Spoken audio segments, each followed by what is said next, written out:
Dear students, आज हम Coulomb's law को डिस्कस करेंगे एक बार और, लेकिन ये पोजीशन वेक्टर फॉर्म में डिस्कस करना चाहते हैं कि कूलॉम्स का पोजीशन वेक्टर फॉर्म में कैसे काम करता है। देखिए यहाँ पर Coulomb's law in position vector form. So vector form का ये डायग्राम हमने आपको पहले बना के दिखा दिया है। यहाँ पर टू चार्जेस हम लेते हैं, पॉइंट चार्जेस Q1 Q2, और इस पॉइंट चार्ज पर Q2 की वजह से जो फोर्स लग रहा है, जो बल लग रहा है, वो इस तरफ लग रहा है F12, और Q1 की वजह से इस तरफ लगेगा F21, और इसके यूनिट वेक्टर है R12 इस तरफ, R21 इस तरफ। पोजीशन वेक्टर की अगर आप बात करें तो position of Q1 is R1 vector and position of Q2 is R2 vector.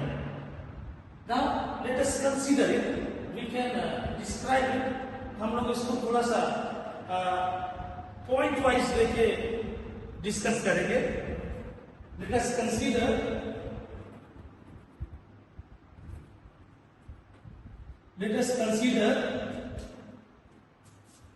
two charges, two point charges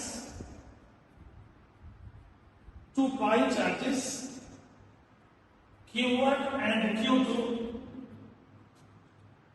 in free space.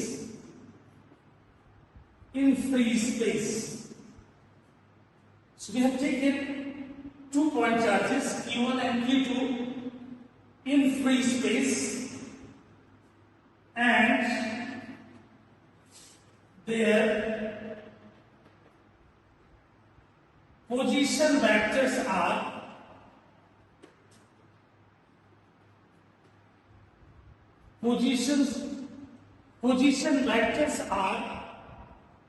R1 and R2, this one and this one. Position vectors are R1 and R2 respectively.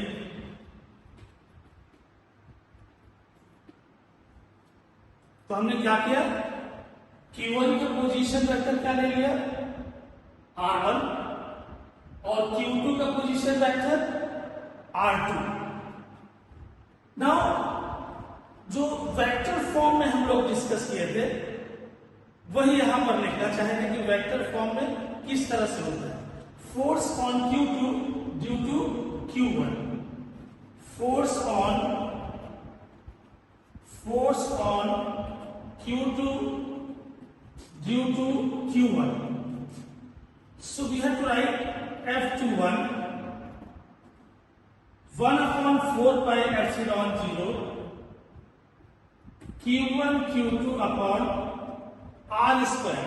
Here what I am telling you, यहाँ पर देखिएगा Q1 की वजह से Q2 पे निकाल रहे हैं, तो इसका यूनिट वेक्टर इस तरफ आ रहा है, मतलब R12। तो यहां पर क्या लेंगे पहले, ये लेंगे R12 स्क्वायर, R स्क्वायर को भी R12 स्क्वायर, मतलब यहां से इस तरफ आ रहा है, यहां पर लिखेंगे R12 कैप लिखने का मतलब कि ये वेक्टर फॉर्म में है।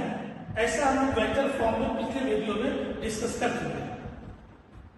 Now we have to take another point also here. This is number 1. Force on Q2 due to Q1. This is the force. Now by triangle law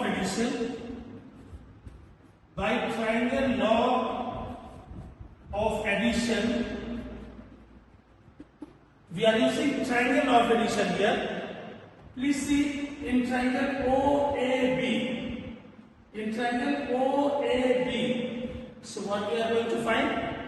देखिए क्या निकालना चाहते हैं हम, OA vector plus AB vector is equal to OB vector according to triangle of addition. So what you have to write, क्या लिखना है, R1 vector plus AB vector is equal to R2 vector. Now you can find out, यहां से निकाल सकते हैं AB vector is equal to R2 vector minus R1 vector. AB vector is equal to R2 vector minus R1 vector. This is exactly if you want to find mod इसका magnitude अगर निकालना चाहेंगे तो दोनों तरफ डॉट लगाना पड़ेगा। तो अगर निकालना चाहेंगे therefore A B vector is equal to R2 minus R1, और इसी को ऐसा भी लिख सकते हैं, this implies you can write therefore R12 is equal to R2 minus R1. R2 minus R1. So this is number 2. So we have got this value. कौन सी value को निकाल लिया हमने? ये मॉडुलस वैल्यू को निकाल लिया, यहां पर आप रख सकते हैं इसको। और by definition of unit vector what we are getting, that also we are going to discuss here. By definition of unit vector, we can find out here R12 cap. What is R12 cap? This is unit vector along this direction. इस दिशा में unit vector R12 निकालना है। तो R12 vector क्या होगा? R12 cap unit vector. So R12 vector upon mod of R12 vector. This is the definition of it. By definition of unit vector. By definition of unit vector this will be. ये हम लोग को मिलेगा। अब क्या करेंगे इसमें? ये वैल्यूज यहाँ पर रखिए, यहाँ से वैल्यूज रखिए। This implies R12 cap is equal to R12 cap किसके बराबर होगा? R12 वेक्टर किसके बराबर है? यहाँ पर देखिए R12 वेक्टर यही है। AB वेक्टर ये क्या है? R12 वेक्टर है इस दिशा में, R12 वेक्टर है। AB वेक्टर ये क्या है? R12 वेक्टर है। तो ये वैल्यू यहाँ पर रख देगा, तो कितना होगा? R2 vector minus R1 vector, और नीचे क्या है बताइए? R2 vector minus R1 vector mod में लिख देंगे, इसका मैग्नीट्यूड लिख देंगे। ये डेफिनेशन है यूनिट वेक्टर का। So by definition of unit vectors we are getting this. अब हम क्या करेंगे? इसको नंबर 3 ले लेंगे और इन सभी की वैल्यूज यहां पर पुट कर देंगे। देखिए R12 ये मॉडुलस ये वैल्यू यहां पर रख देंगे। R12 कैप ये वैल्यू ये उठा करके यहां पर रखिए। अगर इसको आप रखते हैं तो क्या मिलता है? देखिए this implies by putting values F12 vector, अगर जब इसका मान रख देते हैं तो कितना मिलता है? 1/4 pi epsilon 0, 1/4 pi epsilon 0 Q1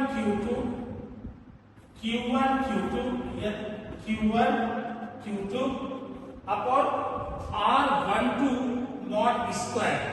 So this is R12. You can put your values यहाँ देखिए R12 मॉड के अंदर R2 माइनस R1, तो क्या हो जाएगा बताइए? मॉड R2 माइनस R1 ये होल स्क्वायर, यहाँ स्क्वायर है तो स्क्वायर में रख दिया। अब फिर देखिए यहाँ पर इनटू क्या आएगा आपके पास?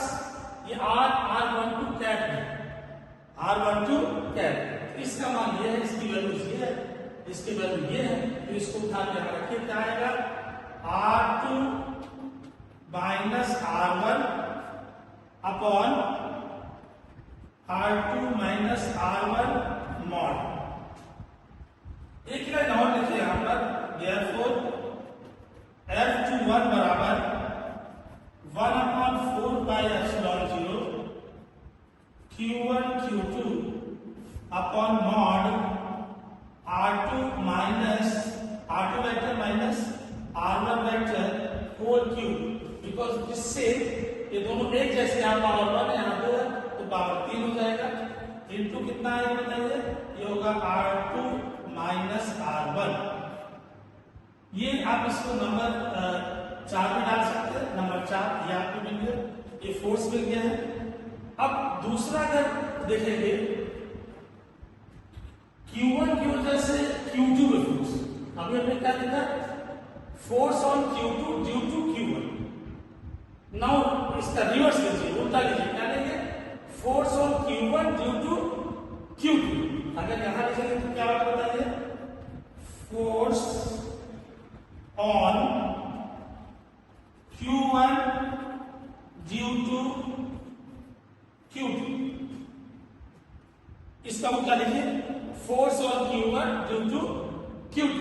अगर ऐसा लिखिए तो क्या आएगा बताइए, ये हो जाएगा F12, कितना हो जाएगा F12। सेम यही प्रोसेस पूरा करना पड़ेगा आपको, और करने के बाद क्या आएगा 1/4 पाई एप्सिलॉन 0, 4 पाई एप्सिलॉन 0, और यहां पर आएगा Q1 Q2 upon R1 minus R2 whole cube. यहां पर क्या आएगा R1 vector minus R2 vector. यहां 1 2 है तो यहां 1 2 रहेगा, यहां भी 1 2 रहेगा, क्योंकि यहां हमने देखा है क्या, अगर यहां 2 1 है तो यहां 2 1 है, और यहां पर 2 है। यहां देखिए जब 2 1 लेते हैं तो यहां क्या आ रहा है, 2 आ रहा है, 1 आ रहा है, मतलब ये 2 1 है, यहां पर 2 1 आ रहा है। जब हम यहां पर 1 2 लेंगे तो यहां क्या आएगा 1 2 आएगा, यहां पर भी 1 2 आएगा। जब इसका माइनस हम कॉमन ले लेंगे तो R2 माइनस R1 आएगा। देयरफॉर हम यहां पर लिख सकते हैं F12 is equal to minus F21, या इसका उल्टा भी लिख सकते हैं। मतलब फिर यहां पर हम ये कह सकते हैं कि अगर पोजीशन वेक्टर फॉर्म में भी हम लिखे तब ये न्यूटन्स थर्ड लॉ को फॉलो करता है।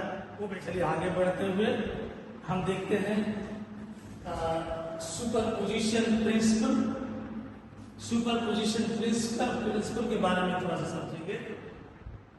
हम यहाँ पर क्या करते हैं, there are a number of point charges around a test charge. हम यहाँ पर एक टेस्ट चार्ज लेते हैं, देखिए ये Q0 टेस्ट चार्ज है।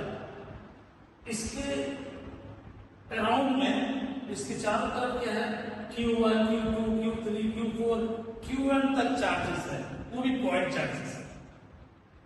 तो क्या होता है, Q0 पर Q1 की वजह से फोर्स, Q2 की वजह से फोर्स, Q3 की वजह से फोर्स, ऐसे Qn की वजह से फोर्स। जब हम निकालेंगे अलग अलग फोर्सेस तो वेक्टर फॉर्म में होगा, तो टोटल फोर्स कितना आएगा ये देखना है। टोटल फोर्स क्या होगा, उसी को प्रिंसिपल ऑफ सुपरपोजिशन कहते हैं। Total force will be the sum of vector sum of all the forces. सबको वेक्टर फॉर्म में जोड़ देंगे तो कैसे होगा, देखिए यहां लिखा the net force acting on a given point charge due to a number of point charges, बहुत सारे चार्जेस की वजह से around it is the vector sum. ये वेरी इंपॉर्टेंट, ये vector sum, vector sum of all the individual forces. सारे अलग अलग फोर्सेस को आप जोड़ दीजिए, acting on that point charge due to all other point charges.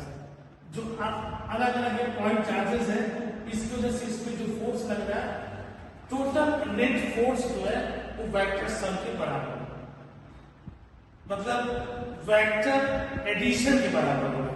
मतलब ऐसा लिख सकते हैं, total force net force, this is F net equal F net is equal to कितना होगा, F01, 1 की वजह से 0 वाले इस 1 की वजह से इस पे फोर्स, Q2 की वजह से इस पे फोर्स, Q3 की वजह से इस पे फोर्स, तो कितना होगा F02, फिर क्या होगा F03 dot dot dot, at last it will come F0n if n point charges आए, अगर n पॉइंट चार्ज लेते हैं। चलिए आगे देखते हैं इसमें कैसे। अभी थोड़ी देर पहले हम लोग डिस्कस कर रहे थे कि Q0 पर फोर्स Q1 की वजह से, force on Q0, force on Before that, we'll discuss one more point here. Their position vectors also we have to discuss. यहाँ पर पोजीशन वेक्टर क्या होता है? R1 वेक्टर, यहाँ R2 वेक्टर, यहाँ R3 वेक्टर, यहाँ पर क्या लेंगे? R4 वेक्टर, ये हो जाएगा Rn वेक्टर, यहाँ पर R0 वेक्टर. ये position vectors. Now you have to write let the point charges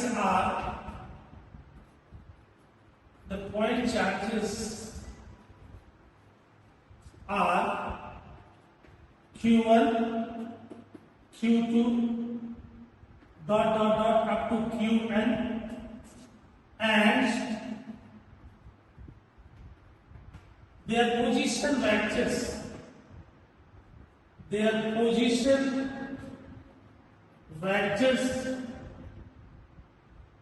are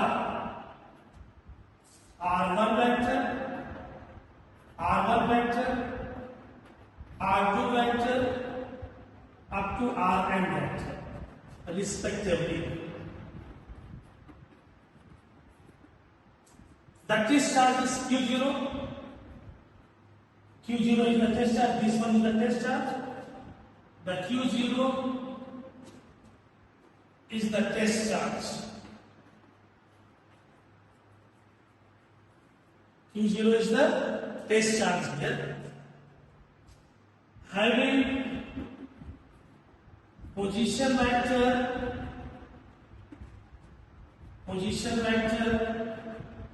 R0. Having position vector R0. This is R0 position vector of Q0. Now we have to find this one first. F01 means force on Q0 due to Q1. So you have to write in position vector form. Just now we have discussed. अभी थोड़ा देर पहले हम लोगों ने इसको discuss किया है. तो यहाँ पर इसको लिख सकते हैं F01 is equal to 1/4 by epsilon 0 Q1 Q2 upon mod of R0 minus R1 whole cube. Here it is R0 minus R1. This is number 1. Similarly, you can write F02. What we can write? F02 also we can write. Then F02 is equal to 1/4 pi epsilon 0 Q1 Q2 upon R0 vector minus R2 vector. This is cube, and here it is R0 minus R2 vector. This is number 2. You can write many more here. Up to n times you can write, because n point charges we have taken with the position vector Rn. Similarly, you can write here F0n also.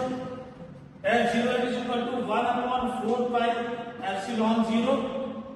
This is Q1 Q2 upon, you have to write here R0 minus Rn vector cube. Here you can write R0 minus Rn vector. We can put all these values here. We can put all these values here in this expression, in this equation here. So F net you can find out. What is F net? F net is equal to, you put all these values here.